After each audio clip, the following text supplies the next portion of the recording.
പുഴയുടെ ചങ്ങാതി സ്വീകരിക്കുക.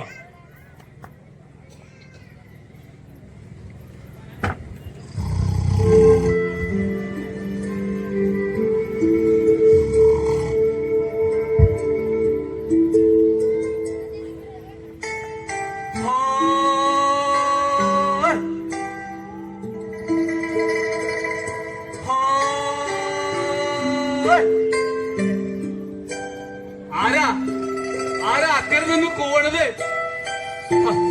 എടാ ഇക്കരക്ക് വരാനാണെങ്കിൽ പറഞ്ഞൂടാടാ. അതിനല്ലടാ ഞാനിവിടെ ഉറക്കൊഴിച്ച് കാത്തിരിക്കണേ.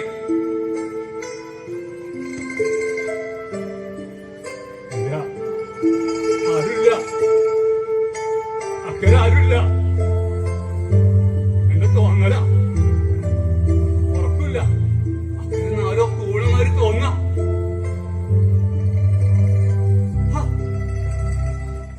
ഞാനെന്തൊരു പൊട്ട് പാലല്ലേ നെടുനിളത്തിലേ കിടക്കണ്. വാഹനങ്ങളല്ലേ ഈ ചീറിപ്പാഞ്ഞു പോണത്. നിനക്ക് പറഞ്ഞൂടടി അക്കരെ ആരും ഇല്ലാന്ന്. പാലം വന്നപ്പോഴല്ലടി നിനക്കൊന്നും വേണ്ടാതായത്. അതങ്ങനെയാ വികസനം വരുമ്പോ പാങ്ങളാർക്കും വേണ്ട, പുഴയ്ക്കും വേണ്ട, കരക്കും വേണ്ട, കരക്കാർക്കും വേണ്ട, ആർക്കും വേണ്ട. കുടുങ്ങിച്ചിരിച്ച് പോയിക്കോടി. ഞാൻ കരഞ്ഞപ്പോഴൊക്കെ നീ ചിരിച്ചിട്ടേ ഉള്ളൂ.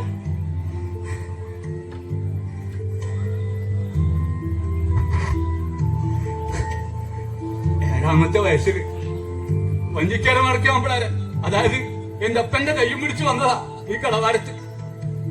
രണ്ടു കൈയും നീട്ടി ഇവളെന്നെ സ്വീകരിക്കുകയും ചെയ്തു. എന്റെ കണ്ണീരും കരച്ചിലും ജീവിതവും നിന്റെ അത്രയും മനസ്സിലാക്കിയവർ ആരുമില്ലടി. പൊയ്ക്കോടി, കുടുങ്ങി ചിരിച്ച് കളിയാക്കി പൊയ്ക്കാം. നീ പുഴയല്ലടി, പിഴയാ പിഴ.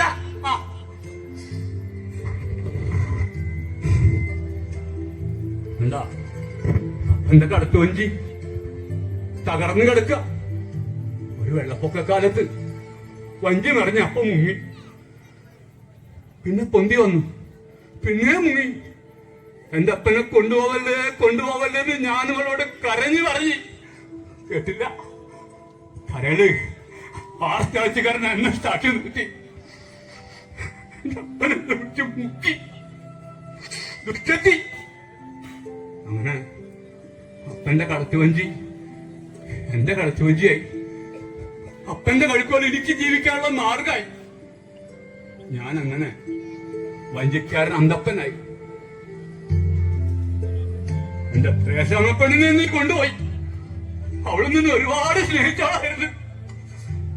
അവൾക്കൊരു ജീവിതം കൊടുത്ത പുഴയല്ലേ. അക്കരെ കൂട്ടുമ്പോഴേ അക്കരെ ആ ചെറ്റക്കുടിയില് ആ ചൂട്ടഴികൾക്കിടയിലൂടെ തിളങ്ങുന്ന രണ്ട് കണ്ണുകള്. അക്കരെ നാളെ കേട്ട് ഇക്കരക്ക് കുത്തുമ്പോ ഇക്കരെ വരെ ആ നക്ഷത്ര കണ്ണുകളെ കാവൽ. കണ്ണുകൊണ്ടങ്ങനെ നോക്കല്ല കണ്ട് നിന്നെ ചിരിക്കല്ലേടി.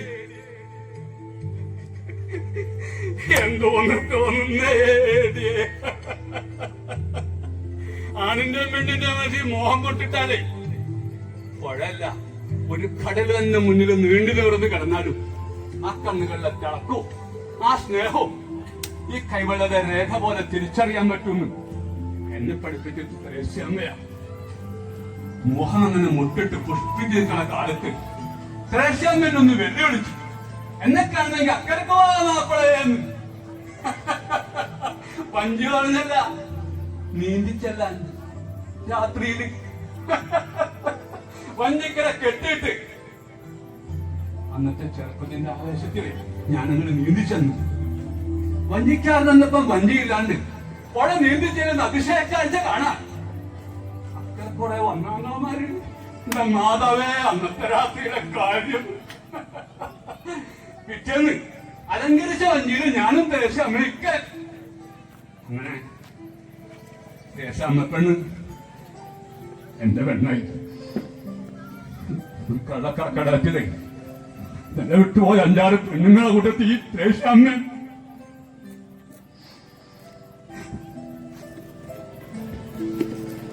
എന്റെ മോനെ ഇവള് കൊണ്ടുപോയി. അല്ല, അതിന് കാരണക്കാരി ഇവളല്ല, മഹാമാരിയാ. മഹാമാരി. ഇവളോട് എനിക്ക് നന്ദിയുണ്ട്. എന്താണെന്നാ, തുരുത്തു സ്കൂളിൽ പഠിക്കുന്ന നാലഞ്ച് കിടാങ്ങളെ മുങ്ങിച്ചാവാണ്ട് രക്ഷിക്കാൻ ഇവളെനിക്ക് കൂട്ടുനിന്നു. പഞ്ചായത്തുകാർ പൊന്നാടാൻ ചാതിരിച്ചപ്പ പുതിയ വഞ്ചി മേടിക്കാൻ കാശ് തന്നപ്പ ഇവളെന്നോടൊപ്പം ചിരിച്ചിട്ട എന്റെ ത്രേശമ്മ പെണ്ണിന്റെ ചേരി, എന്റെ അപ്പന്റെ ചേരി. പക്ഷെ എന്റെ മോൻ അല്ല, അതിന് കാരണക്കാരി ഇവളല്ല, മഹാമാരിയാ, മഹാമാരി. ഈ കടവാരത്തുനിന്ന് ഈ കഷ്ടപ്പാടിൽ അപ്പൻ രക്ഷിക്കൂന്ന് പറഞ്ഞു പടനാട്ടി പണിക്ക് പോയ മോനാ. ചെറുപ്പക്കാരെ കുറിച്ച് ഒരുപാട് ആൾക്കാര് പലതും പറഞ്ഞിടാക്കളല്ലേ, കഞ്ചാവ്, മയക്കുമരുന്ന്, അങ്ങനെ എന്തൊക്കെ. എന്നോട് സമ്മതം ചോദിച്ചപ്പോ ഞാൻ സമ്മതിച്ചു. ഒരു രക്ഷപ്പെടുത്തേ, നാട്ടിലൊന്നും ചെയ്താവണ്ടല്ല. ആന്ധ്രര, ബൊങ്കര, മദ്രാസിര എനിക്കറിഞ്ഞുകൂടാ. ഒരു ദിവസം രാത്രിയിലെ പാതിരാക്ക് അക്കരെ നിന്നൊരു കൂവല്, കരച്ചിനെ പോലൊരു കൂവല്. ഞാൻ വേഗം ചെറുവഞ്ചി എടുത്ത് തുഴഞ്ഞു ചെന്ന് എന്റെ മോൻ എന്നെ കണ്ട പപ്പാന്നും പറഞ്ഞ ഒറ്റ കെട്ടിപ്പിടിച്ച ഉള്ളുന്ന പനി. ഞാനും കുറെ കരഞ്ഞു. വേഗം ചെറുവഞ്ചി കയറ്റി ഇക്കരെ കൊണ്ടെന്നു. പിറ്റേന്നെല്ലാം പുകില്. മഹാമാരി പിടിച്ച മോനെ കൊണ്ട് ഞാൻ ഈ കടവാരത്തുനിന്ന് പോണോന്ന് മൂന്തിയാവുന്നവരെ കണ്ടു ചിരിച്ച നാട്ടുകാരാ. മഹാമാരി പിടിച്ചവരോടെ പാവങ്ങളോട് എങ്ങനെ പെരുമാറണമെന്ന് നമ്മുടെ കൂട്ടത്തിൽ ചിലവർക്ക് അറിഞ്ഞൂടാ. അതിന് വിദ്യാഭ്യാസം ഉണ്ടായിട്ടൊന്നും കാര്യമില്ല. തിരിച്ചറിവുണ്ടാവണം, തിരിച്ചറിവ്. മനുഷ്യനാണെന്ന തിരിച്ചറിവ്. പിറ്റേന്ന് നേരം വെളുത്തപ്പ വേര് നല്ലോണം മൂത്തപ്പ എന്റെ മോനൊന്ന് ഈ പുഴന്ന് ഒരു കുടം വെള്ളം എനിക്ക് കോരുത്താന്ന് പറഞ്ഞു. ഞാൻ പറഞ്ഞേ, പുഴയിലെ വെള്ളം കുടിക്കണ്ടടാ, നല്ല വെള്ളം അപ്പം കൊണ്ട് തരാടാ. അവന് പുഴയിലെ വെള്ളം തന്നെ വേണമെന്ന് നിർബന്ധം. അവന് നിർബന്ധം സഹിക്കാൻ പറ്റണ്ടായപ്പ ഒരു കുടം ഞാൻ ഈ പൊട്ടിന് കൊടുത്തു. അത് മടമടാന്ന് കുടിച്ചു. അവന്റെ അമ്മച്ച് കുടിച്ചതിന്റെ ബാക്കി വെള്ളം കൈമലും കാലുമലും എല്ലാം വീഴ്ത്തി അവന്റെ അമ്മച്ചിനെ കെട്ടിപ്പിടിക്കുന്ന പോലെ. എന്നിട്ട് ദാഹം തീർന്നപ്പ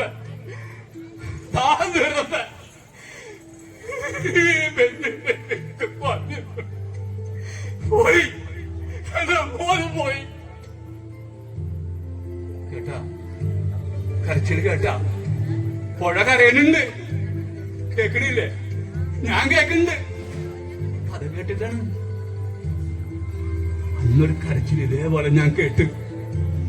എന്റെ മോൻ എനിക്ക് തന്നിരിക്കി എന്ന് പുഴയിൽ കിടന്നിട്ട് അവള് പറയണ പോലെ. മഹാമാരി പിടിച്ച് ചത്തതല്ലേ, നല്ല ആഴത്തീല് കുഴിയെടുത്ത് കുഴിച്ചിടണമെന്ന് ഞാൻ വിചാരിച്ചു. ഇതേ കരച്ചിൽ അന്ന് കേട്ടപ്പോഴേ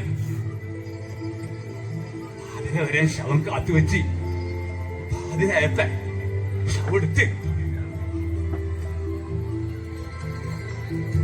പുഴയൊക്കെ അങ്ങോട്ട് ഒഴുക്കി വിട്ട് എന്റെ അപ്പന്റെ തോളിലേക്ക് ഇരുത്തി കൊടുത്ത് അവന്റെ അമ്മയുടെ മടിയിലേക്ക് കിടത്തി കൊടുത്ത് കൊണ്ടുപോയി, പുഴ കൊണ്ടുപോയി. എന്റെ അപ്പനും എന്റെ പൊന്നുമോനും എന്റെ ത്രേശാമ്മപ്പെണ്ണും ഉറങ്ങണ പുഴയല്ലേ. ഇവളെ വിട്ട് ഞാൻ എവിടെ പോകാൻ? എടിയേ, ഞാനിവിടെ ഉണ്ടാവും. നിന്നെ മലിനമാക്കുന്നവർക്കെതിരെ ഒരു കാവലായി ഞാനിവിടെ ഉണ്ടാവും. നീ ഇവിടെ ഉണ്ടായാൽ മതി. ഞാനിവിടെ ഉണ്ടേ.